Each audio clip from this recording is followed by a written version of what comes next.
हरिः ओम् श्रीगुरुभ्यो नमः। हरिः ओम्।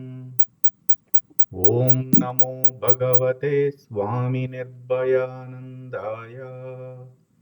ॐ नमो भगवते स्वामि अचलपरिपूर्णानन्दाय।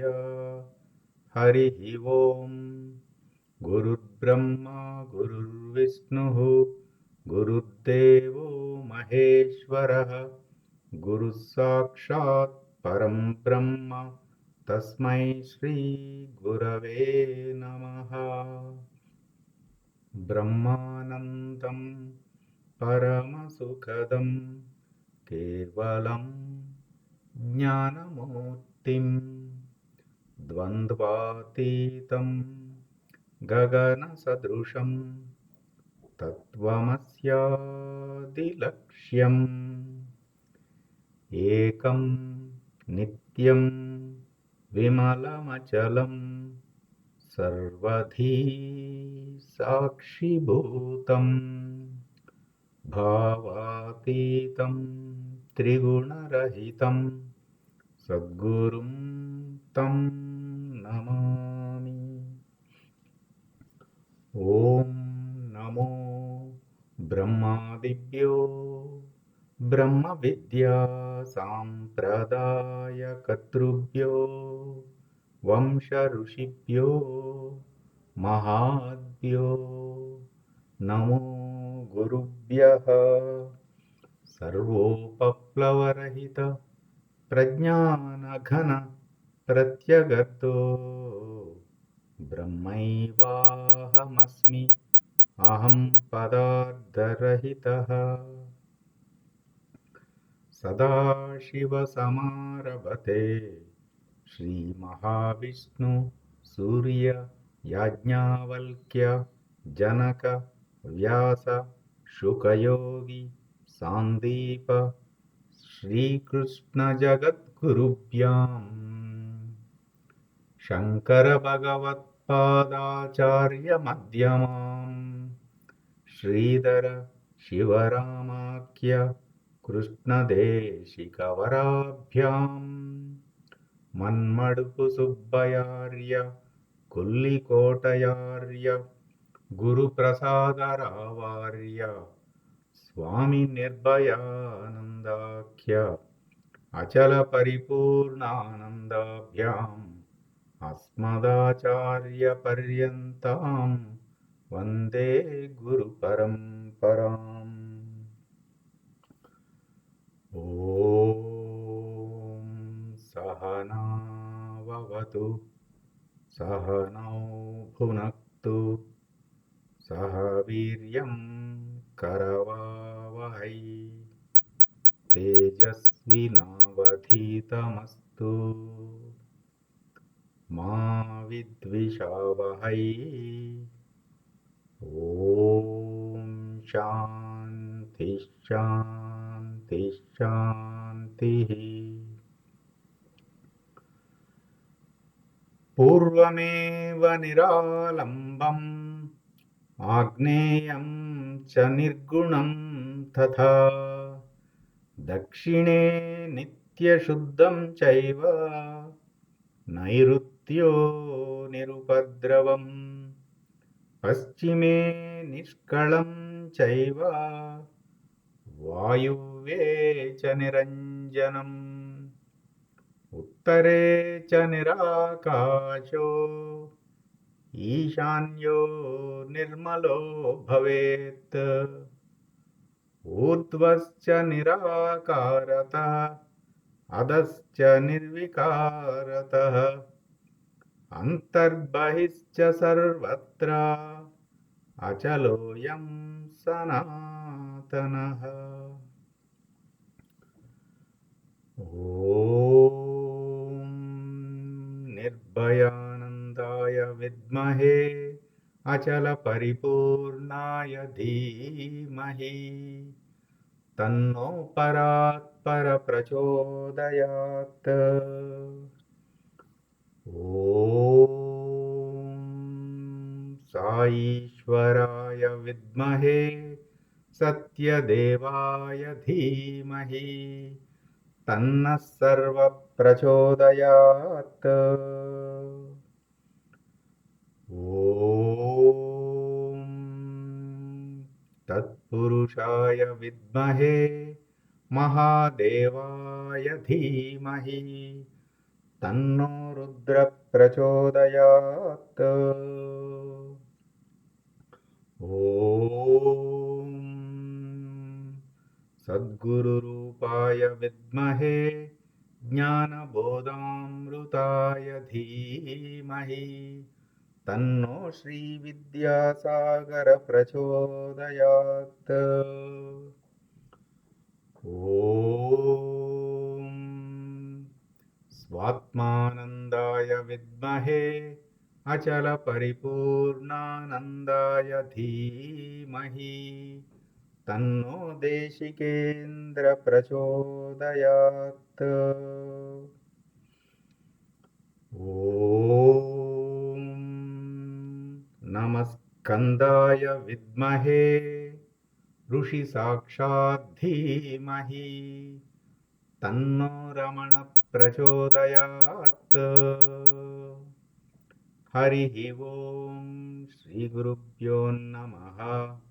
హరి ఓం. ఓం నమో భగవతే శ్రీరామకృష్ణాయ. ఆత్మబోధ 6వ శ్లోకము. సంసార స్వప్నతుల్యో హి రాగద్వేషాది సంకులః స్వకాలే సత్యవద్భాతి ప్రబోధే సత్యసద్భవేత్.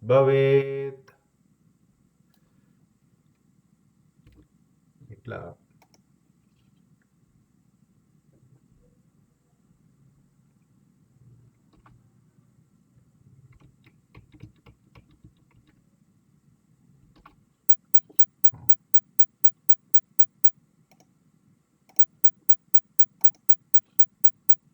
ఈరోజు మనము నేపథ్యం బాగానే చూసుకున్నాం కనుక ఒక్కొక్క గురువాక్యము 6వ శ్లోకంలో ఏం చెప్పారో చూసుకుందామండి.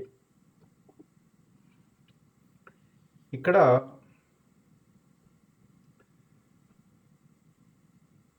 సమిష్టి అంతా వ్యాప్తమై ఉన్నది శివం, సూర్యుడు. అంటే ఇక్కడ ఈ సూర్యుడు అఖండ ఎరుక అని చెప్పారు. అంటే మొదట ఇక్కడ బ్రహ్మాండము లక్ష్యంతో చెప్పబడింది. అంటే ఒక సూర్యమండలము, ఒక బ్రహ్మాండం. ఆ తర్వాత పరిణామములు, ఆ తర్వాత విశ్వాండము, బ్రహ్మాండ పంచీకరణము, ఆ తర్వాత అసలు అఖండ ఎరుకంటే అది అని చెప్పేసి అప్పుడు లక్ష్యం మారుస్తారు. అంచేత ప్రస్తుతము ఆ సూర్యనారాయణుడు బ్రహ్మముగా భావించి ఆ లక్ష్యంతో చెప్పబడింది అన్నమాట. ఇప్పుడు ఎందుకంటే సూర్యుడు ప్రత్యక్షంగా మనకి కనిపిస్తున్నాడు, సూర్యనారాయణ. వ్యష్టి అంతా వ్యాప్తమై ఉన్నది జీవము, సమిష్టి అంతా వ్యాప్తమై ఉన్నది శివము. ఒక సూర్యకిరణం ఖండ ఎరుక. ఆ సమిష్టి యొక్క సూక్ష్మాంశములన్నీ ఈ వ్యష్టిలో పనిచేస్తున్నాయి. లక్షణ సామ్యం చేత ఆ శివం ఈ జీవం ఒక్కటే అని గుర్తించటమే జ్ఞానం.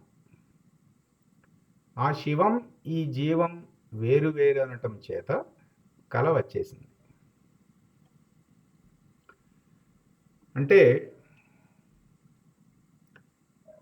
మనము ఇది కొంచెము జాగ్రత్తగా చూసుకోవాలండి. ఎందుకంటే జాగ్రత్తగా చూసుకోకపోతే నేనే దేవుడు, దేవుడే నేను అన్న విపరీత ధోరణిలోకి వెళ్ళిపోతాం అన్నమాట. కాకతాళీయంగా ఈరోజే శృంగేరి జగద్గురువులు అహం బ్రహ్మాస్మి అంటే అర్థం చెప్పిన వీడియో వచ్చింది. ఈ ఒక 10 నిమిషాల ముందే కాకతాళీయంగా ఆయన ఏం చెప్పారంటే, సగుణ సాకార స్వరూపాన్ని అర్చించాలి. ఆ సగుణ సాకార రూపంలో అంతర్గతంగా ఆధారంగా ఉన్న నిర్గుణ నిరాకార చైతన్యాన్ని ఆ సగుణ సాకార రూపంలో దర్శిస్తూ అర్చించాలి. అదేవిధంగా అహం బ్రహ్మాస్మి అంటే ఆ నిర్గుణ నిరాకార చైతన్యము ఈ విగ్రహం యందు కూడా ఉన్నది. అంటే నిర్గుణ నిరాకార చైతన్యము ఇక్కడ ఉన్నది, అక్కడ ఉన్నది. అంతేగాని ఆ గుళ్ళో ఉన్న దేవతా విగ్రహము నువ్వని చెప్పట్లేదు. నిర్గుణ నిరాకార తత్వముగా ఒక్కటి, అది ఒకటే ఉన్నది. ఒకటే నిర్గుణ నిరాకార చైతన్యం ఉంది. ఆ చైతన్యము ఈ చైతన్యము ఒక్కటి. ఎవరికి? చైతన్యాన్ని గుర్తించిన వాడికి. అంతేగాని ఉపాధిని గుర్తిస్తూ ఉన్నవాడికి నేను పూజకి రాను, నాకు ఆల్రెడీ తత్వం బోధపడిపోయింది, అక్కడ విగ్రహానికి వచ్చి నేను మొక్కాల్సిన అవసరం లేదని అనకూడదు. అంటే అది గుర్తుపెట్టుకోవాలి. ఆ మాట ఎక్కడ చెప్పారంటే, లక్షణ రీత్యా నిర్గుణ నిరాకార చైతన్యము రీత్యా చెప్పినది. అంటే మనము సగుణంగా ఉన్నంత వరకు సగుణాన్నే ధ్యానించే వాళ్ళని కదా. అంటే ఆ లక్ష్యం అక్కడ పెట్టుకుని సగుణాన్ని ధ్యానించాలి. లక్ష్యము నిర్గుణ నిరాకారమే. ఎప్పటికీ సగుణమును ధ్యానించినా నిర్గుణ నిరాకారమును ధ్యానించినా లక్ష్యము నిర్గుణ నిరాకారమే ఎప్పటికీ. ఇది ఒకటి జాగ్రత్తగా గుర్తుపెట్టుకోవాలండి. సరే, ఈ లక్షణ రీత్యా అనేది మనకి సైంటిఫిక్గా కూడా అప్పుడు సాంకేతికత పెరిగి బాగా స్టడీస్ చేశారు శాస్త్రవేత్తలు. అది చేయటం వలన ఇప్పుడిప్పుడే ఆస్ట్రోఫిజిక్స్ వాటిలో కొన్ని పరిశోధనలో ఇది బయట పెట్టారండి. ఈ చిత్రం చూస్తే మీకు ఈ స్క్రీన్ మీద ఇది కనిపిస్తుంది కదా, కనిపిస్తుందా?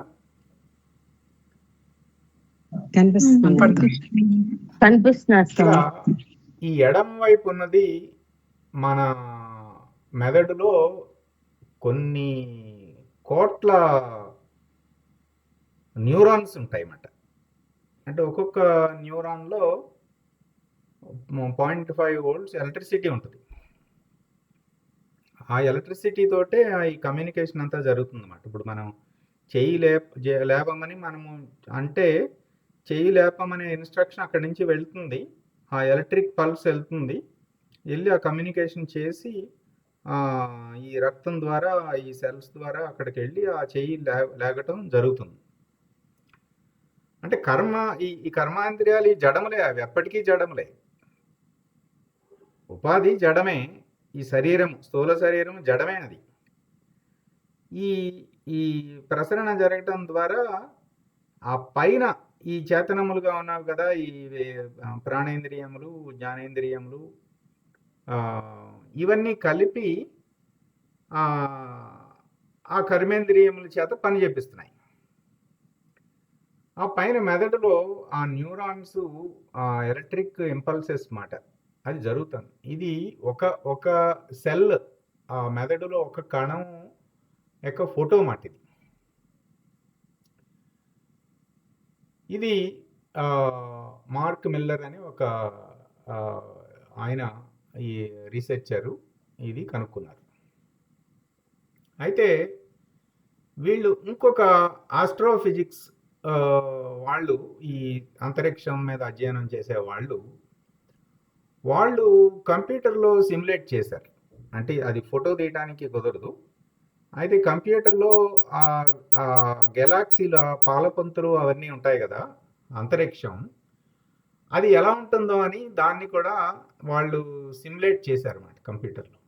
చేస్తే ఈ ఈ ఫోటో వచ్చింది. ఇప్పుడు రెండు ఒక రకంగా ఉన్నాయండి. అదే వాళ్ళు చెప్పినది అదే. వాళ్ళు ఏంటంటే ఒక ఒక న్యూరాన్లో ఏదైతే ఎలా ఉందో చిత్రము, ఒక పాలపంతలో అంతరిక్షంలో కూడా అలాగే ఉంది. అంటే లక్షణంగా అక్కడ ఉన్నది అంటే ఇప్పుడు సూర్యుడికి వెలుతురు, ఆ శోషింపజేసే తత్వము, ఆ లక్షణాలు రెండు మనలో కూడా ఉన్నాయి. ఎందుకంటే మనం సూర్యకిరణం కదా. అర్థమైందండి? ఈ గురువాక్యంలో అర్థమైందండి. ఏమని చెప్పారు? లక్షణ రీత్యా వ్యష్టి సూర్యకిరణం అన్నారు. అంటే ఆ ప్రకాశించటం అనే లక్షణం ఆ సూర్యనారాయణలో ఎంత ఉందో, అంటే మన లోపల కూడా ఒక సూర్యుడు ఉన్నాడు కదా, ఆ సూర్యుడిలో కూడా ఆ లక్షణం ఉంది. అలాగే ఆ శోషింపజేయటం అంటే ఏమిటండి? లేకుండా చేయటం కదా. ఆ ప్రకాశము జ్ఞానాగ్ని దగ్ధ కర్మాణం, అలా లేకుండా శోషింపజేసే లక్షణం కూడా ఉంది ఆ ప్రకాశానికి. అది గుర్తించి, అది ఎప్పుడైతే మనం గుర్తించినప్పుడు, ఆ ప్రకాశ సన్నిధిలో మనం ఉన్నప్పుడు ఈ చిత్తవృత్తులన్నీ దగ్ధమైపోతాయి కదా. అవునా కదా? అవునండి. దాన్ని సూర్యోపాసన అంటున్నారు కదా, గాయత్రి ఉపాసన, సవిత ఉపాసన. అంతేగా.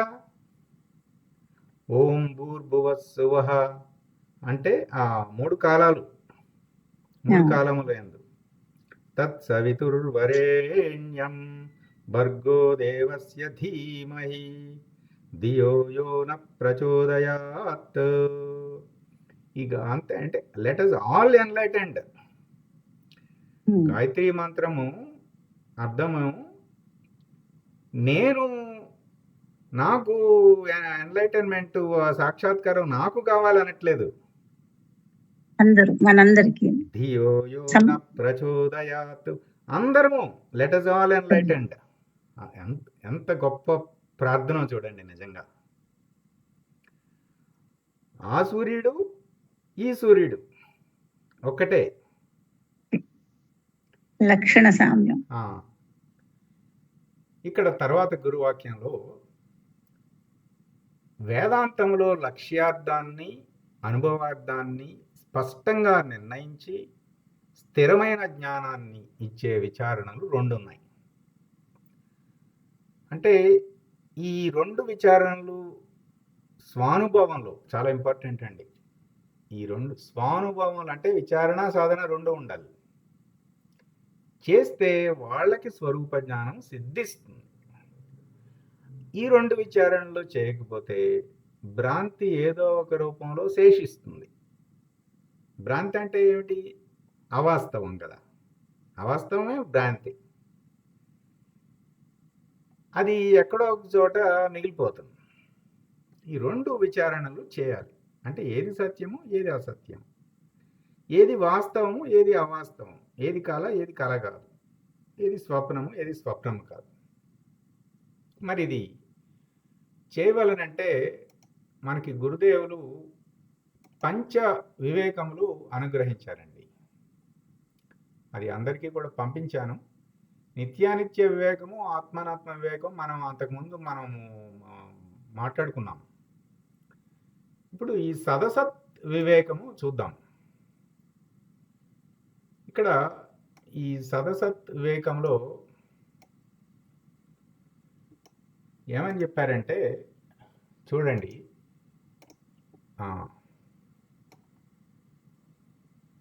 అక్షరాలు ఇంకా కొంచెం పెద్దగా చేయాలేమో.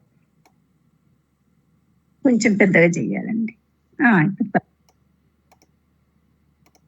అప్పుడు సరిపోతుందా ఇది? ఇది కనిపిస్తుందిగా?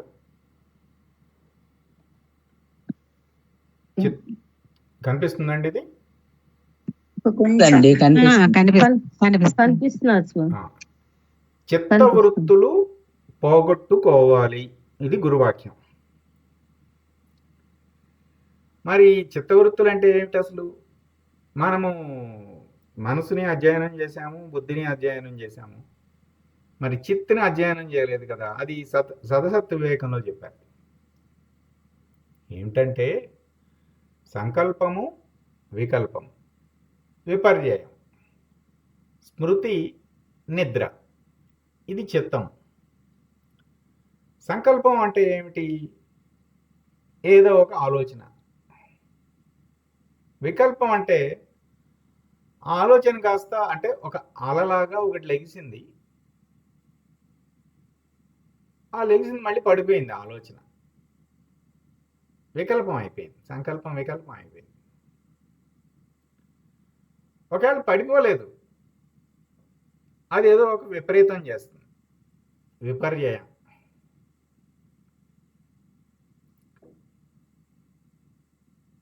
ఆ విపరీతం అంటే విశేషం మాట. ఆ విపరీతం అయ్యేసరికి అది ఆ స్మృతిలో, స్మృతి అంటే ఆ మెమరీ, జ్ఞాపకంలో ఒక మాలిన్యంగా ఒక ముద్ర వేసేస్తుంది. అలా ముద్రలు చైతన్యం మీద ఆచ్ఛాదితమైన ముద్రల వలన అహం బలపడిపోతుంది. ఎందుకంటే ఈ ఈ అహంకారానికి దానికి అసలు ఏమీ లేదు, అసలు దానికి ఉనికి లేనిది ఇది. మనము ఎప్పుడైతే ఈ ఆచ్ఛాదన అనే ముద్రలు ఇచ్చామో దానికి ఏమి లభించిందండి? దానికి నేనంటూ చెప్పుకోవడానికి ఉనికి లభించేసింది. ఏదో ఒకటి కావాలిగా దానికి. ఇప్పుడు ఏమంటుంది? ఇదిగో ఇదే నేను అంటుంది, దేహమే నేను. బలపడిపోతుంది. ఈ బలపడేసరికి ఏమైపోయింది? బరువు, కర్తృత్వం వచ్చేస్తుంది, భోక్తృత్వం వచ్చేస్తుంది, సంగత్వం వచ్చేస్తుంది, బరువు మోసేస్తుంది. బరువు మోసేసరికి అలసట వచ్చేస్తుంది, అలసట వచ్చేసరికి నిద్రలో జారిపోవటం అవుతుంది. ఇది జరుగుతుంది. అప్పుడు గురుదేవులు ఏం చెప్పారు? సరే, నీకు ఎప్పుడెప్పుడు మాలిన్యం కలుగుతుందో అప్పుడప్పుడల్లా కృపణత్వం అంటే మన గోని సంచి మూటలో ఉన్నాయి కదా వృత్తులు.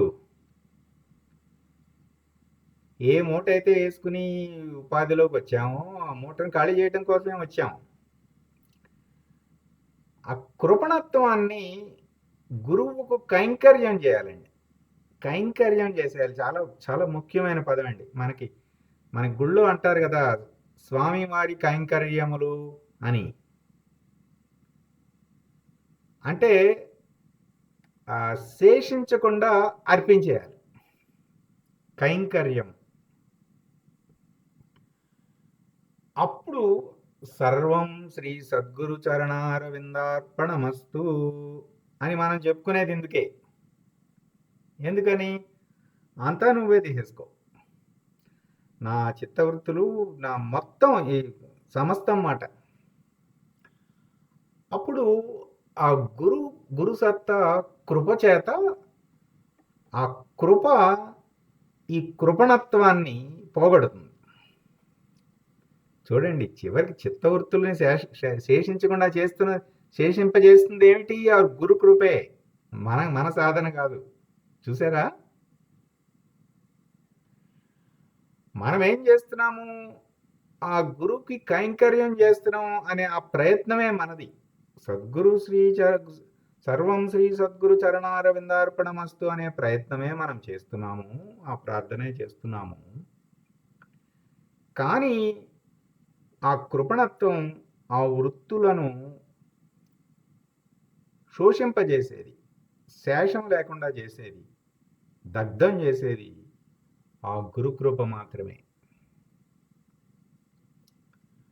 ఇట్లా జన్మకు కారణమైన ప్రవృత్తి అంటే ఆశ, మళ్ళీ మళ్ళీ మళ్ళీ మళ్ళీ ఇంకోసారి అని ప్రేరేపించేది. నివృత్తి అంటే ఇక చాలు,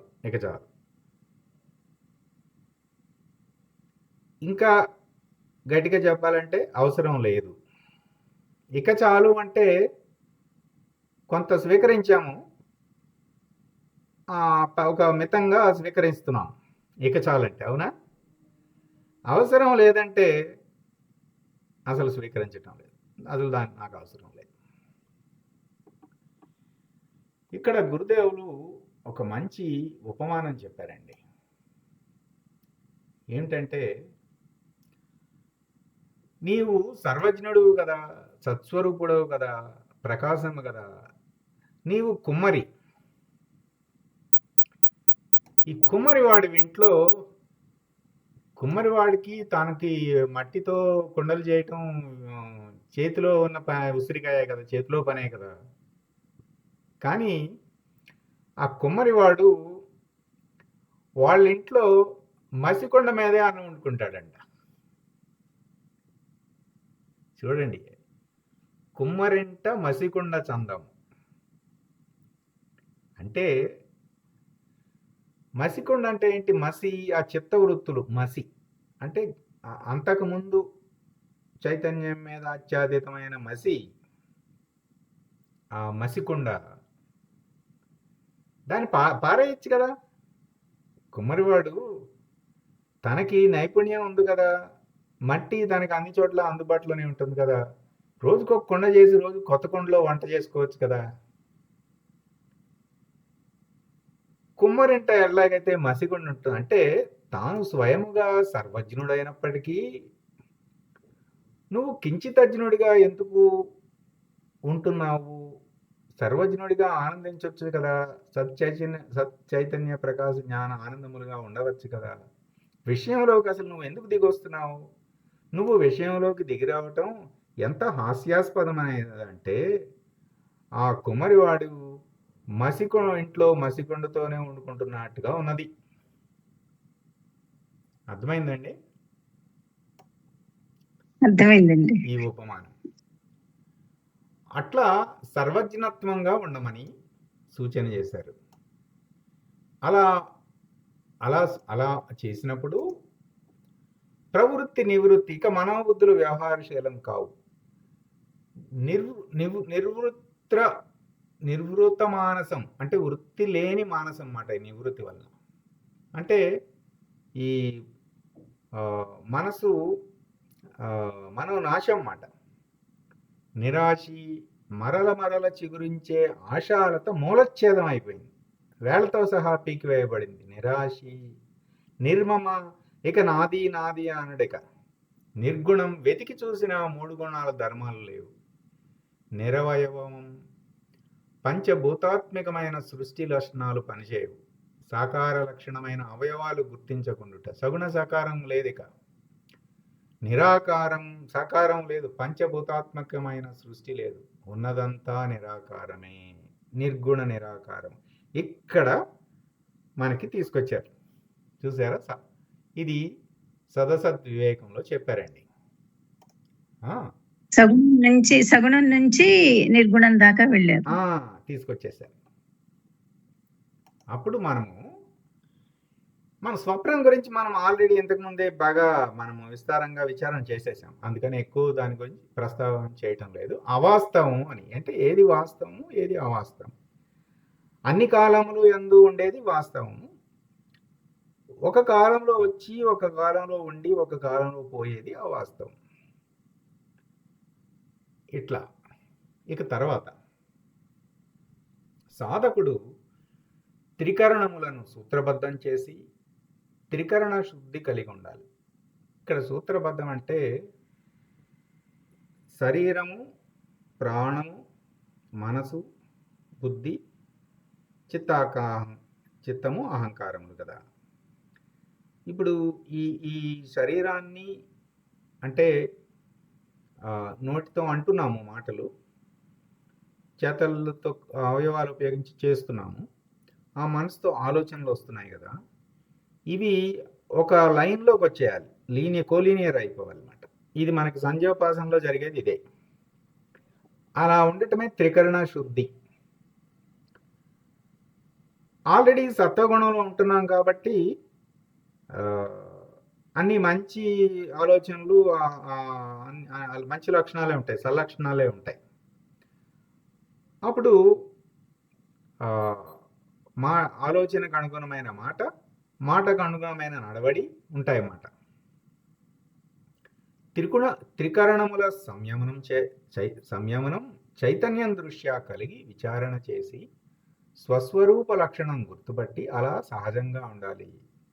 అంతకుముందు మనం సంయమనం అంటే ఏం చెప్పుకున్నామండి 5వ శ్లోకంలో? ఎవరైనా గుర్తుందా? అప్రాధాన్యమైన వాటిని వదిలివేయటం యుక్త విచక్షణ కలిగి అప్రధానమైన దాన్ని వదిలేసి ప్రధానమైన దాన్ని పట్టుకోవాలి.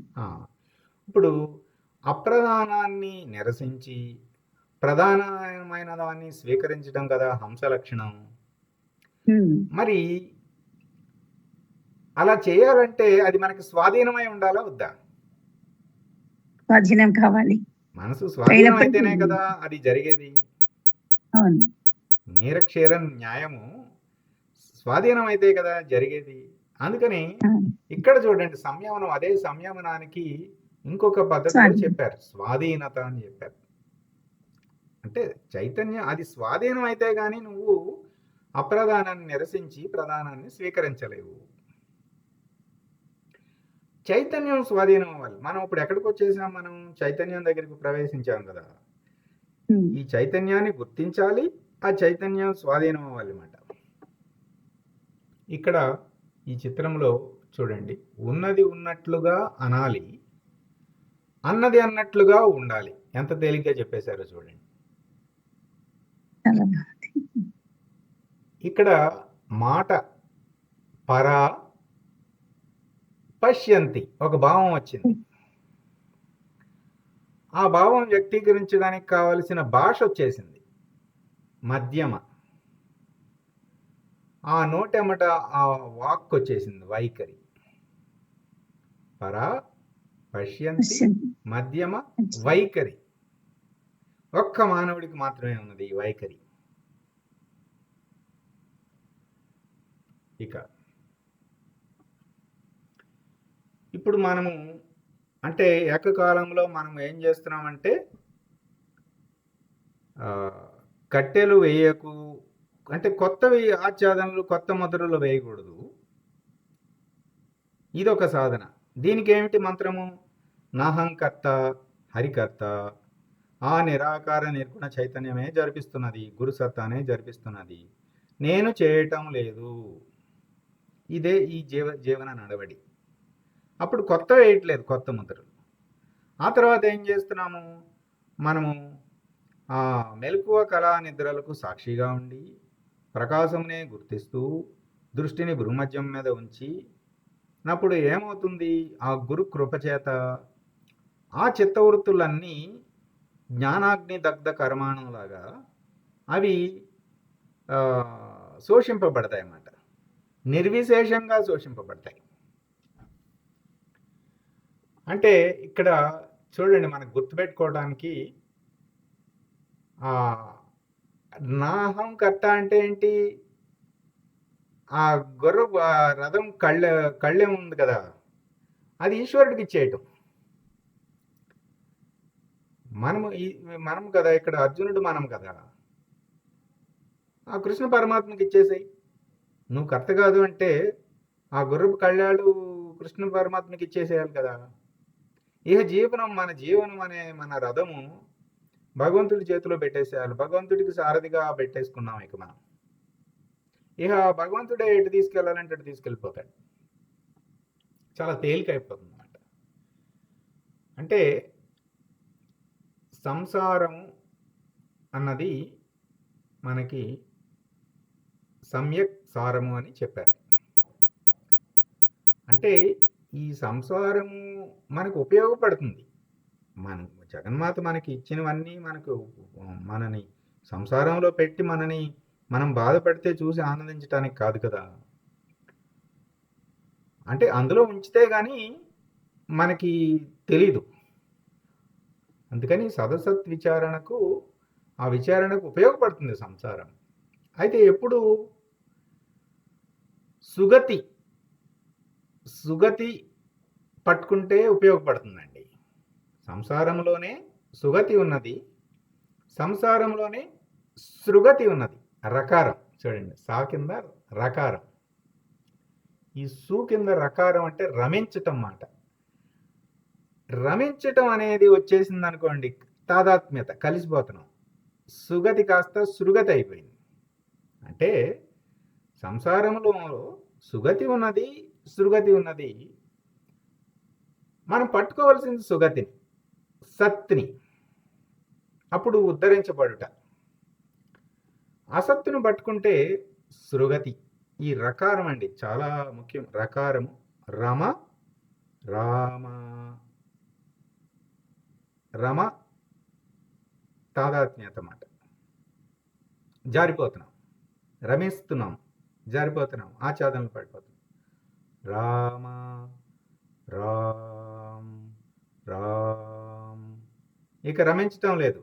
రామ్ సుగతి మాట. జననం నుంచి మరణం వరకు, సృష్టి నుంచి లయం వరకు విస్తారమైన ఈ సంసారము మోయటానికి వీలు కానంత బరువుగా కనపడుతుంది. ఈ బరువు దిగిపోవాలంటే ఏం చేయాలి? నేనే కర్తనే అనటం వల్ల ఈ బరువు వచ్చింది. నాహంకర్త హరికర్త అని ఆ మురారిని పట్టుకోవాలి. ప్రతి భావనకి, ప్రతి ఆలోచనకి నిన్ను నువ్వు తొలగించుకుంటే ఆ సంసారం అనే బరువు నీ మీద లేదు. మనం 10 మంది కలిసి విమానంలో వెళ్తున్నామండి. ఈ 10 మందిని మనం మోయట్లేదు, ఆ విమానమే మోస్తుంది కదా. అట్లాగే ఎప్పుడైతే నేను కర్త కాదు అన్నప్పుడు బరువు దించేసుకున్నాం మనం. తర్వాత గురువాక్యం. అపేక్ష. ఈ అపేక్ష ఇది ఒక చాలా ముఖ్యమైన గురువాక్యం అండి. అంటే మనము విచారణతో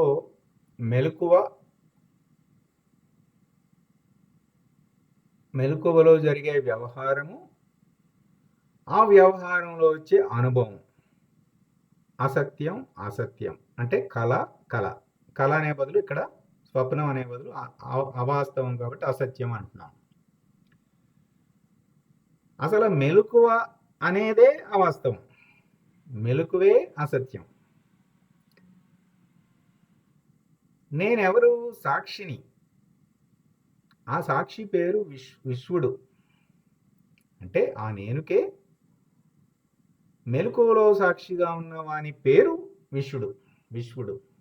కళలో ఉన్న సాక్షి పేరు తైజసుడు. అంటే తేజాంశ కదా, ప్రకాశం అంటే తేజాంశ కదా, అందుకని తైజసుడు. నిద్ర ప్రాజ్ఞుడు, ప్రజ్ఞ ప్రాజ్ఞుడు, అలా పేర్లు పెట్టారు ఆ ఋషులు. మొత్తం మీద మెలకువకి సాక్షిని, కళకి సాక్షిని, నిద్రకి సాక్షిని. నేను మెలకువ కాదు, కళ కాదు, నిద్ర కాదు.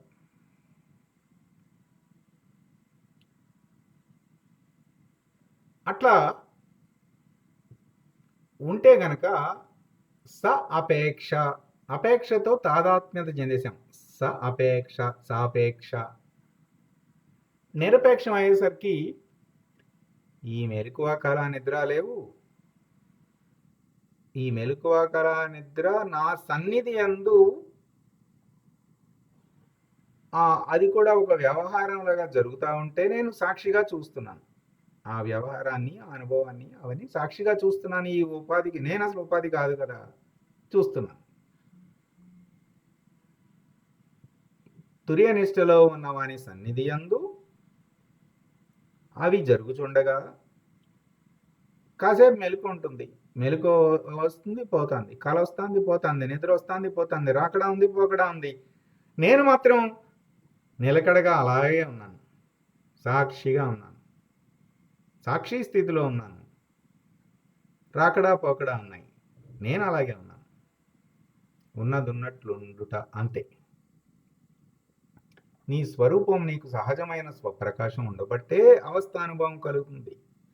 అంటే మనం నిజంగా నేను ప్రకాశం అనేది పుస్తకాల్లో రాసిన మాట కాదు, నిజంగా ఉండబట్టే ఈ అవస్థ అనే అనుభవం కలుగుతుంది. ఎందుకంటే మూడిట్లో ఉన్నాం కదండి. ఇప్పుడు చిన్న ఉదాహరణ, మనము బాల్యం మనకు గుర్తుంది కదా, కౌమార దశ గుర్తుంది కదా, బాల్య యవ్వన కౌమార దశలు గుర్తున్నాయి కదా. ఇప్పుడు కొంచెము మధ్య వయసు, వృద్ధాప్యం ఇవి కూడా కనిపిస్తున్నాయి కదా. కానీ వీటన్నీ చూసింది నేనే కదా. అంటే వీటన్నిటికీ విలక్షణమైన శరీరం కదా నాది. ఆ బాల్య శరీరం నాకు ఇప్పుడు లేదు, ఆ యవ్వన శరీరం నేను లేదు. శరీరం మారింది కానీ ఆ నేనన్నది ఉన్నది కదా. అట్లాగే మెలకువ జరిగింది పోయింది, నేనున్నాను. కళ జరిగింది పోయింది, నేనున్నాను. నిద్ర జరిగింది పోయింది, నేనున్నాను. మెలకువ కళ నిద్రలు అవి జరుగుతున్నాయి, ఆ వ్యవహారంగా జరుగుతున్నాయి, మారుతున్నాయి అటు ఇటు. నేను మాత్రం అక్కడనే ఉన్నాను. ఈ మెలకువ కళ నిద్ర వ్యవహార అనుభవం సాక్షిగా చూస్తున్న నేను ఒక్కడినే. అంటే ఇట్లా పోల్చుకోవచ్చు మనం. అదే చెప్పారు ఇక్కడ.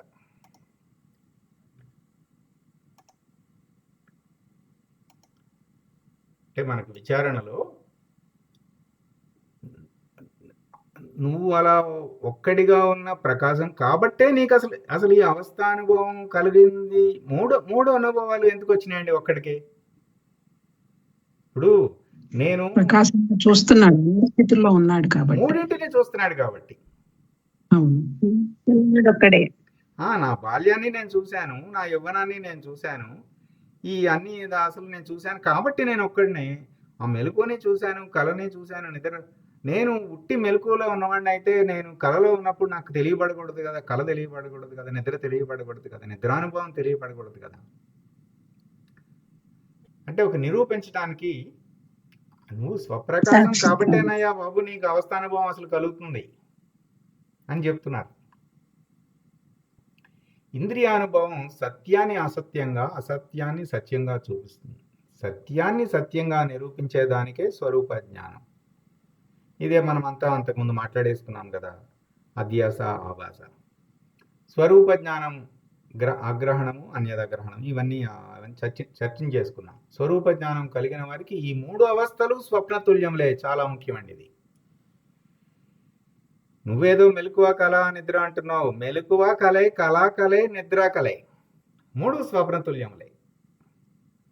ఉన్న ప్రకాశాన్ని గుర్తించటం వస్తే లేని సినిమా లేకనే పోయింది. చూడండి, ఇంకొక మాట వేశారు. అంతకుముందు ఏమన్నారు? ఉన్న తాడుని గుర్తిస్తే లేని పాము లేకనే పోయింది. సరే, అప్పుడు అంటే శంకరాచార్యులు అప్పుడు సినిమా లేదు, ఇప్పుడు సినిమా కూడా వచ్చింది. రమణులు చెప్పారు, ఇప్పుడు మీకు చాలా తేలిక అయిపోయింది, సినిమా కూడా వచ్చింది మీకు ఉపమానానికి. అంటే సినిమాకి వెళ్ళామండి. సినిమాకి వెళ్ళినప్పుడు కూర్చున్నాము. కూర్చుంటే ఆ ప్రకాశం మాత్రమే చూస్తున్నామండి. ఆ హీరోలు, ఆ హీరోయిన్లు, ఆ విలన్లు, ఆ డ్యాన్స్లు, ఫైట్లు ఏమీ చూడట్లేదు. ప్రకాశాన్ని మాత్రమే. ఆ ప్రకాశం వల్ల ఈ రంగు వచ్చింది, ఈ రంగు వచ్చింది. ప్రకాశం ప్రకాశం ప్రకాశం ప్రకాశం. ప్రకాశమే మారుతున్నది రకరకాలుగా. ప్రకాశాన్ని మాత్రమే అయింది. 3 గంటలు అయిపోయింది. 3 గంటలు అయిపోయాక కుటుంబ సభ్యులతో వెళ్ళామన్నమాట. వాళ్ళు అడిగారు, ఏమిటి కథ ఏంటని. ఏం కథ గురించి? నా ప్రకాశం ఉంది, అక్కడ ఉన్నది ప్రకాశము. ప్రకాశమే గుర్తిస్తున్నాం కదా, అదేం గుర్తించట్లేదు. ఏదో జరిగింది, అదేదో వాడాడు, వీడొచ్చాడు, వీడు వెళ్ళాడు, ఇదే అయింది అంతే. ఇట్లా మన జీవితం అనే సినిమాని మనం చూడాలి. సినిమా థియేటర్లో సినిమా కాదు. ఇప్పుడు ఈ గురువాక్య మననం అనేది సత్సంగం జరిగి ఇది ఒక సినిమా, ఇది సినిమానే, దీనికి కూడా సాక్షిగా ఉండాలి. ఆ సినిమాలో జరుగుతుంది అంటే సినిమాలో మంచిగా కూడా జరుగుతాయి కదా, రెండు ఉంటాయి. ఆచ్ఛాదనలు ఎప్పుడు కూడా నెగిటివ్ అనుకోవాల్సిన అవసరం లేదండి. పాజిటివ్ నెగిటివ్ రెండు ఉంటాయి, రెండు బంధిస్తాయి. అంటే మన జీవితాన్ని మనము సినిమాలాగా చూడాలి అంటే ఆ ప్రకాశాన్ని గుర్తించాలి. పాత్రలని, పాత్రోచిత వ్యవహారాన్ని గుర్తించకూడదు. అది ఇక్కడ పట్టుకోవాల్సింది. అప్పుడు ఏమైంది, ఆ 3 గంటలు ఉంది ప్రకాశమే. ఈ పాత్రలు వచ్చారు, ఆ వ్యవహారం చేశారు, వెళ్ళిపోయారు, కానీ ఆ సినిమా లేదు అసలు. ఇదంతా జరిగింది ఎక్కడ? తెర అనే ఆధారం లేకుండా ఉంటే ఆ ప్రకాశం మాత్రం. అందుకని ఈ సంసారం అనే ఆధారం ఉపయోగపడిందా లేదా మనకి?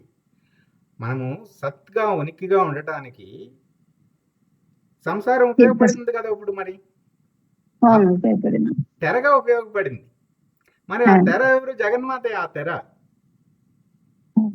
జగన్మాత ఆ తెరగా ఉండబట్టే మనం ప్రకాశాన్ని గుర్తించగలిగాం. ఇప్పుడు ఏం చేయాలి మనము? ఆ పాత్రోచిత వ్యవహారాన్ని గుర్తించకుండా మొదటి స్థాయి ఏమిటి? తెర. అసలు తెర పాత్రలకు అంటుకోవటం లేదు కదా. అక్కడ ఎవరు ఏ ఫైటింగ్లు జరిగినా తెరకేమీ అంటట్లేదుగా, నిరంజనంగానే ఉంది కదా. అది ఒక స్థాయి. ఇంకో స్థాయి ఏంటి? అసలు నేను ప్రకాశం, తెరకి ప్రకాశం అంటుకోవటం లేదు, ఈ పాత్రలు అంటుకోవటం లేదు. ఇంకొక స్థాయి అన్నమాట. ప్రకాశాన్ని మాత్రమే గుర్తిస్తే అసలు సినిమా లేని సినిమా లేకనే పోయింది. ఇక తర్వాత గురువాక్యం అండి. ఇక్కడ ఈ రాకడా పోకడా గురించి చక్కగా చెప్పారు గురుదేవులు. మానవుడు ఒక విషయం నుంచి మరొక విషయానికి మారుతున్నట్లే ఒక దేహం నుంచి మరొక దేహానికి మారుతున్నాడు. చూడండి, నిన్నేం చేసాం? నిన్న వాళ్ళు ఎవరు వచ్చారండి, ఏదో చేసామండి, అయిపోయింది. మొన్న అదేదో చేసామండి, అంతకుముందు అదేదో చేసామండి, ఇవాళ ఇదండి. అంటే ఒక్కటి ఏదో కొత్తవి వస్తూ ఉంటాయి, పోతూ ఉంటాయి కదా. ఇట్లాగే దేహం నుంచి ఇంకొక దేహానికి మారటం కూడా ఏమవుతుంది చూడండి. ఇక్కడ ఈ చిత్రము చూడండి. ఆ మట్టిలో నుంచే వచ్చింది కదా ఆ మొక్క, ఆకు చిన్న ఆకు వచ్చింది, అలా ఆకు పెద్దదైంది, పూర్తిగా పెద్దగా వికసించేసింది, పెద్దదై ఏమైంది? మళ్ళీ పండింది, రాలిపోయింది. మళ్ళీ ఆ రాలిపోయిన ఆకుని కూడా మళ్ళీ ఆ సూక్ష్మజీవులు అన్నీ ఛిద్రం చేసేసాయి. మళ్ళీ అదే మట్టిలో కలిసిపోయింది. మళ్ళీ అదే మట్టిలో నుంచి మళ్ళీ వస్తుంది, మళ్ళీ ఇంకొక మళ్ళీ వస్తుంది. ఎప్పుడు? పునరభిజననం చిత్తవృత్తులు మిగిలిపోతే మళ్ళీ వస్తుంది. అట్లా ఎన్ని దేహాలలో తిరిగినా తన స్వస్వరూపం గుర్తించలేక తాను గుర్తిస్తున్న భ్రాంతుల మూటనే నేను అని మన ఉనికి ఏంటంటే మన మూట, మన వృత్తులే మనమండి, ఆచ్ఛాదనలే మనం. ప్రకాశం గుర్తించినప్పుడు మన వృత్తులే మనం. ఏదో ఒక ఐడెంటిటీ కావాలి కదా. ఎవర్రా నువ్వు అంటే నేను ఈ వృత్తులు. మనం వ్యవహారంలో కూడా చూడండి, మీరు ఎవరండి అంటే నా పేరు పలానా అండి, నేను పలానా ఉద్యోగం చేశానండి, పలానా ఉద్యోగం ఇప్పుడు చేయటం లేదండి, ఒకప్పుడు చేశానండి, పలానా అనుభవం అండి, పలానా ప్రాంతం అండి, ఇవే కదా. అంటే ఈ ఉపాధి నుంచి ఆ ఉపాధి వ్యవహారము, దాని అనుభవము, వాళ్ళు మా వాళ్ళు అండి, వీళ్ళు మా వాళ్ళు తెలుసండి, వీళ్ళు తెలుసండి, ఇంతే, ఇదే కదా.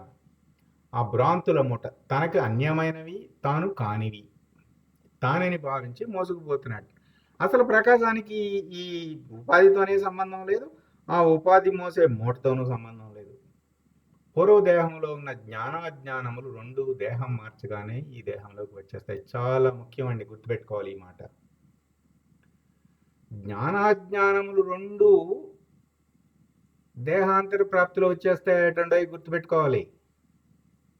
అంటే మన జ్ఞానము మన అజ్ఞానము అజ్ఞానం రెండు. రెండు మళ్ళీ మొక్కొస్తుంది కదా ఈ భూమిలో నుంచి. అంతకు ముందు ఉన్న జ్ఞానము అంతకు ముందు ఉన్న అజ్ఞానము రెండు వచ్చేస్తున్నాయి. రెండు వస్తున్నాయి, ఒకటే కాదు. చాలా ముఖ్యం. అంటే ఒక రకంగా ఇది స్వాంతన వాక్యం కూడా. ఎందుకంటే శక్తి సరిపోవటం లేదు, సమయం తక్కువ ఉంది అని నిరాశపడకుండా ఏమి పర్వాలేదు, ఇంత సాధించావు కదా, ఒకసారి వెనక్కి తిరిగి చూడు, ఎంత సాధించావు, ఎంతో సాధించావు కదా, సత్వగుణంలోకి వచ్చావు కదా, అవస్థాత్రయం సాక్షిగా ఉంటున్నావు కదా. ఒక స్వాంతన వాక్యం, ఏం పర్వాలేదు, ఈ జ్ఞానం నీతో ఉంటుంది. చూడండి, అంటే ఒకవేళ ఏమైనా ఉపాధికి ఏమైనా జరిగినా నువ్వేమి బాధపడనక్కర్లేదు. ఎందుకంటే దేహాంతర ప్రాప్తిలో ఈ జ్ఞానము వస్తుంది నీకు, కానీ ఆ అజ్ఞానం కూడా వస్తుంది. కానీ జ్ఞానం ఉన్నది కదా, గురువు ఇచ్చిన జ్ఞానం, జ్ఞానమే గురువు కదా. జన్మతో పుడుతూనే నీలో జ్ఞానం ఉంది కాబట్టే ఈ బోర్లా చిన్నపిల్లాడికి చూడండి, ఆ బోర్లా పడటం, పాకటం, నడవటం, అటు పిల్లవాడు అటు నుంచి ఇటు తిరగమని ఎవరు చెప్పారు? వాడికి ఎలకెతలా ఉన్నవాడు ఇటు తిరిగాడు, ఎవరు చెప్పారు? జన్మాంతర ప్రాప్తి జ్ఞానం. పాకటం, నడవటం, మాట్లాడటం, అక్కడ పొందిన జ్ఞానాజ్ఞానములు ఇక్కడికి వస్తాయి. కాబట్టే ధీరుడైన వాడు దేహాంతర ప్రాప్తికై చింతించడు. ఇది చాలా సహజంగా జరిగే ప్రక్రియ, దాని కొరకు చింతించాల్సిన అవసరం లేదు. ఇక చూడండి ఈ గురువాక్యంలో, ఈ గురువాక్యంలో ఏమని చెప్పారంటే గురువుగారు, విజ్ఞానము అంటే స్వానుభవంతో ఉన్న జ్ఞానం అండి. ఇక్కడ ఒక ముఖ్యమైన మాట వాడారండి. ఏమిటంటే మనం మామూలుగా ఏమనుకుంటామంటే, మనము ఈ గురువాక్యము, శాస్త్రవాక్యము, ఇవన్నీ ఈ సాధనలు ఇవన్నీ చేస్తేనే మనకి వివేకం వస్తుంది అనుకుంటాం కదా. వివేకం కొత్తగా మనకి రావటం లేదు, మనలో ఆల్రెడీ ఉన్నదే వికాసం చెందుతున్నాం, అంతే, పరిణతి చెందుతుంది. అందుకనే మొట్టమొదట విశ్వాసం అండి. మనం మొట్టమొదట ప్రారంభంలో చెప్పుకున్నాం చూడండి, ఎప్పుడో 40 రోజుల ముందు. ఏమిటి? గొర్రె సింహము, నిజం సింహం గుర్తుందా? ఆ గొర్రె, చెప్పండి. ప్రతిబింబాన్ని చూపించినప్పుడు తీసుకెళ్ళినటువంటి ఆ సింహాన్ని పట్ల విశ్వాసంతో వెళ్ళింది వెంబడి, చూసి ఆ మాట నమ్మింది కాబట్టి తాను తెలుసుకోగలిగింది. అంటే ఆ విశ్వాసము మొట్టమొదటండి, అందరికీ రాదు ఇది. ఆ విశ్వాసం కూడా గురు కృపేనండి. అవునండి, జగన్మాత కృపే, గురు కృపే. చెప్పండి అమ్మా. జ్ఞానాన్ని మనం తెలుసుకోవడానికి తేలిక మార్గం ఏమిటి? మళ్ళీ చెప్పండి. జ్ఞానం అనుభవంలోకి రావడానికి తేలిక మార్గం, తేలిక అంటే మరి అంత తేలికని కాదు, అసలు ఏ రకంగా మనం అనుభవంలోకి తెచ్చుకోవటానికి అవకాశం ఉంటుంది? దృష్టిని భ్రూమధ్యం మీద పెట్టడం ఉత్తమం అమ్మ. ఎందుకంటే మనల్నేమి గురువుగారు కొండలు పెండి చేయమనట్లేదు, ఏమి చేయమనట్లేదు. మనం ఉన్నాం కదా, మనకి బ్రుకుటి అనేది ఒకటి ఈశ్వరుడు ఇచ్చాడు కదా. ఆ బ్రుకుటిని అందు కామేశ్వరులను దర్శిస్తూ ఉండుట. నాకు ఇప్పటి వరకు నాకు తెలిసింది ఏమిటంటే చాలా తేలికమైన పద్ధతి ఇది. ఏముంది చెప్పండి? అంటే ఏమైనా అగుగాక, లౌకిక జీవనంలో ఏదైనా అవనీగాక, ఈ ప్రపంచం అంతా కోడై కూజుగాక, ఏదైనా చేయగాక, ప్రపంచం తల్లకిందులు అవుగాక, నేను మాత్రం ఇక్కడే ఉంటాను. దృష్టిని భ్రూమధ్యం అంటే మనం గురు సన్నిధిలోనే ఉంటున్నాం. చాలా తేలికండి, మనం ఎక్కడికి ప్రయాణాలు చేయక్కర్లేదు, ఏమీ చేయక్కర్లేదు. కానీ అంత తేలిక కాదండి భ్రూమధ్యం మీద దృష్టి నిలపగలగటం, అంత తేలిక కాదు. మీరు అలా నిలపగలిగితే మీరు చాలా పరిణతి సాధించినట్లు. అంటే ఎందుకంటే ఊరికే ఉన్నప్పుడు అనిపిస్తుంది, ఏదన్నా పండకపోతే నిలిచిందో లేదో తెలియదు.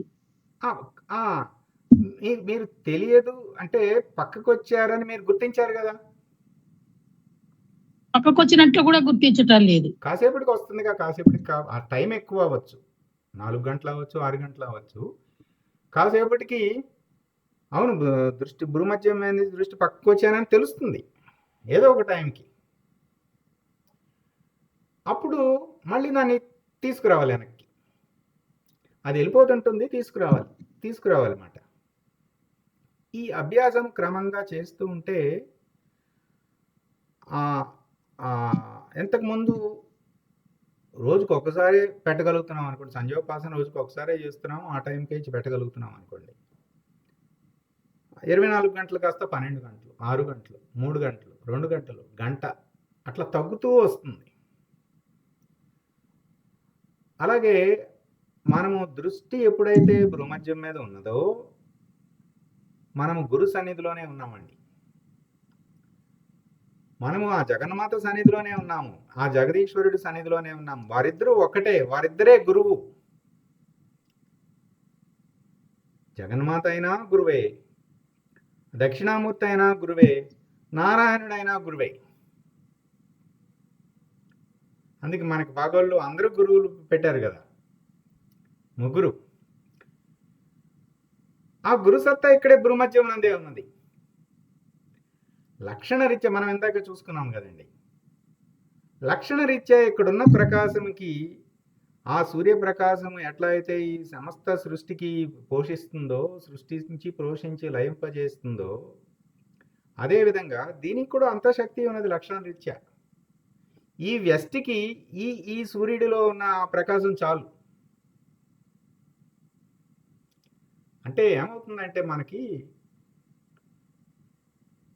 In the immensity of space and time man appears to be insignificant.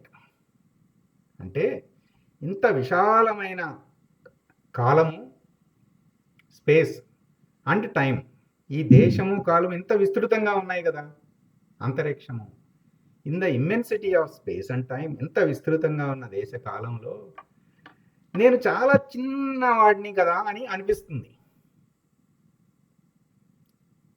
కానీ ఆ చిన్నగా ఉన్నది కదా, ఆ చిన్న దాంట్లో ఓం పూర్ణమద పూర్ణమిదం పూర్ణాత్ పూర్ణముదచ్యతే పూర్ణస్య పూర్ణమాదాయ పూర్ణమేవావశిష్యతే.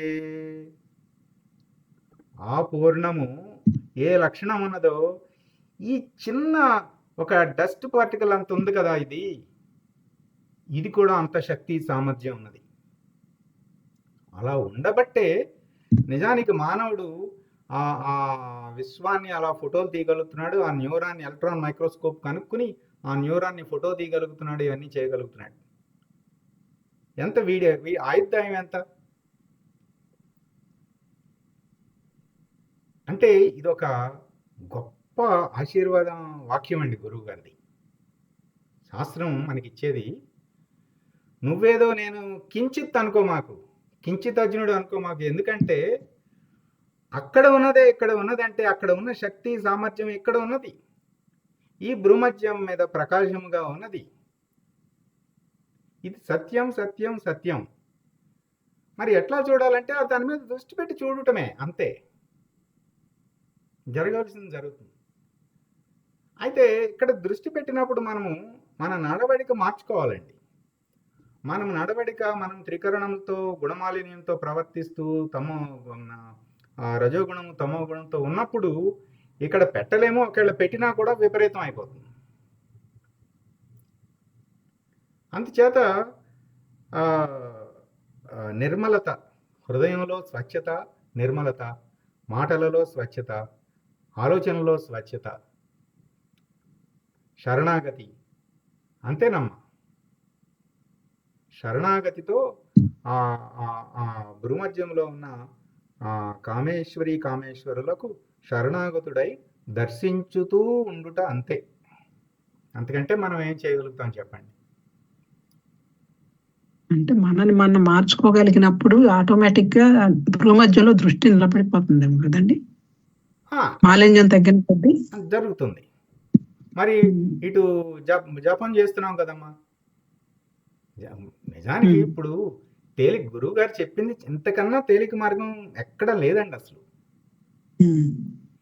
యోగాసనాలు చేయక్కర్లేదు, హఠయోగాలు ప్రాక్టీస్ చేయక్కర్లేదు, బోల్డ్ పుస్తకాలు మదించనక్కర్లేదు. ఏముంది, ఆ నోటితో మంత్రం జపించమంటున్నారు. ఉపదేశం ఆయనే ఇచ్చారు కదా, మంత్రోపదేశము. ఆ మంత్రం జపించమంటున్నారు. నిలకడగా కాసేపు కూర్చోమంటున్నారు కదలకుండా. ఆ మంత్రం జపం చేయమంటున్నారు. స్వచ్ఛమైన ఆలోచనలు, స్వచ్ఛమైన మాటలతో ఉండమంటున్నారు. స్వచ్ఛమైన మంచి పనులే చేయమంటున్నారు. ధర్మం ఆచరించమంటున్నారు. ఇంతే కదా. ఆ దృష్టిని భూమధ్యం మీద పెట్టమంటున్నారు. అంటే కొత్తగా మళ్ళీ కర్తృత్వ భావన వద్దంటున్నారు. ఇవన్నీ నిజానికి చాలా తేలికే కదండి. ఏమమ్మా, కరెక్ట్గానే మీకు అనిపిస్తుందా? అవునండి. అంటే మనం మార్చుకోకుండా చేస్తున్నట్లే అనిపిస్తూ ఉంటుంది, కానీ అక్కడ ఖచ్చితంగా చేస్తున్నట్టుగా ప్రూఫ్ దొరకటం లేదు. ప్రూఫ్ మనకెందుకమ్మా? మనకెందుకు? మన పని మార్జాల కిషోర్ న్యాయం కదా. మనం ప్రయత్నం చేయటమే. ఒకవేళ ఒక్కొక్క మాట అండి, నేను ఎక్కడ విన్నానో గుర్తులేదు, కానీ ఒకవేళ మనం ఏమన్నా దోషం చేస్తుంటే ఆ జగన్మాత సరి చేస్తుంది. ఎక్కడో నేను విన్నాను, ఒక వ్యక్తి సహస్రనామాల్లో ఎక్కడో తప్పు చదువుతున్నాడట. జగన్మాత సరి చేసిందట. ఎందుకంటే మనము ఆ జగన్మాతకి మనము బిడ్డలమే కదా. మనము రామకృష్ణ పరమహంస ఇంకోటి ఏమని చెప్పారంటే, హఠం చేయాలని చెప్పారండి. హఠం అంటే మన జగన్మాత మన సొంత అమ్మ దగ్గర నాకు నువ్వు పెట్టాల్సిందే, లేకపోతే నేను కదలలేమని అని చెప్పేసి ఎట్లా ఉంటాడో, జగన్మాత దగ్గర మనం అట్లా చేయవచ్చు. ఇప్పుడు మన పిల్లవాడు కళ్ళెమ్మట అస్త్రువులు పెట్టుకుని మనం ఏమన్నా ప్రార్థిస్తే మనం తలడెళ్ళిపోయి వాడు అడిగింది వాడి ఇచ్చేమా అండి చెప్పండి? మరి మనమే అలా ఉంటే మనం జగన్మాత దగ్గరికి వెళ్ళి, అమ్మాయి నాకు ఈ బొమ్మలు ఏమీ వద్దు, నాకు నువ్వే కావాలి, నాకు ఆ జగదీశ్వరిని చూపించు, ఈ మాయతర తొలగించి నాకు జ్ఞానం ప్రసాదించి ఇక ఈ పునరావృత్తి రహితం చేయి తల్లి అని మనం నిర్మలంగా ప్రార్థిస్తే, నిజంగా ఒకవేళ అలా ప్రార్థిస్తే ఆ ప్రార్థన వెనకపోతే జగన్మాత ఎలా అవుతుందండి అసలు? అందుచేత ఏమీ భయపడాల్సిన అవసరం లేదమ్మా, ఏమీ భయపడాల్సిన అవసరం లేదు. చక్కగా మన సత్యానుసారం జరగవలసింది చేస్తాం, జరగవలసింది జరుగుతుందండి. ఫలితంపై మనకు అధికారం లేదు. అదొక్కడి తప్ప అన్ని ఇస్తుంది. నేనేమంటున్నానంటే, ఏది ఇచ్చింది ఏది ఇవ్వలేదనే లెక్క మనకు ఎందుకు అంటున్నా. ఏమో కావాల్సింది అంటే నిరీక్షణ ఉండాలి అంతే. అంటే చెప్పలేమండి. మనకి ఇప్పుడు జగన్మాతని మనం ఎలా అర్థం చేసుకుంటామండి? ఇప్పుడు 9 ఏళ్ల పిల్లవాడు ఉన్నాడండి, వాడికి చెక్కడాల క్యాన్ మొత్తం ఒకే రోజు తినేయాలి వాడు. మా అమ్మ ఏమో ఇవ్వదు. తల్లికి తెలుసు వాడి పొట్ట ఎంత ఉందో, వాడి ఆరోగ్యానికి చక్కెడం పెట్టాలో సున్నుండ పెట్టాలో తల్లికి తెలుసు. అందుకని మీరు తేలిక మార్గం అడిగారు కదా, తేలిక మార్గం ఏమంటే శరణాగతి. అమ్మ నీకే తెలుసు నాకు ఏది ఇవ్వాలో, నాకు ఏది సిద్ధింపజేయాలో, ఏది సిద్ధింపజేయాలో చేయకూడదో, ఎప్పుడు చేయాలో, ఎంత చేయాలో నీకే కదా తల్లి. అందుకని నేను అసలు నిన్ను ఏమీ అడగను, నువ్వే చెయ్యి. అంటే సంపూర్ణ శరణాగతి చాలా ఉత్తమం అండి. మాధ్యాల కిషోరి న్యాయం అన్నమాట. ఆ నిర్మలత, ఆ స్వచ్ఛత, ఆ ఆతృత, అది జగన్మాతని కదిలిస్తుంది, జరగవలసింది జరుగుతుంది. సరేనా? హరి ఓం. పూర్ణ మంత్రము.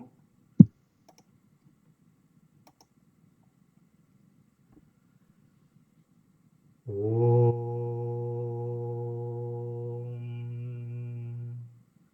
పూర్ణమద పూర్ణమిదం పూర్ణముదచ్యతే పూర్ణస్య పూర్ణమాదాయ పూర్ణమేవావశిష్యతే. ఓం తత్సత్. ఓం శాంతి శాంతి శాంతి. హరి ఓం. శ్రీ గురుభ్యో నమః. హరి ఓం. సాయిరామ్.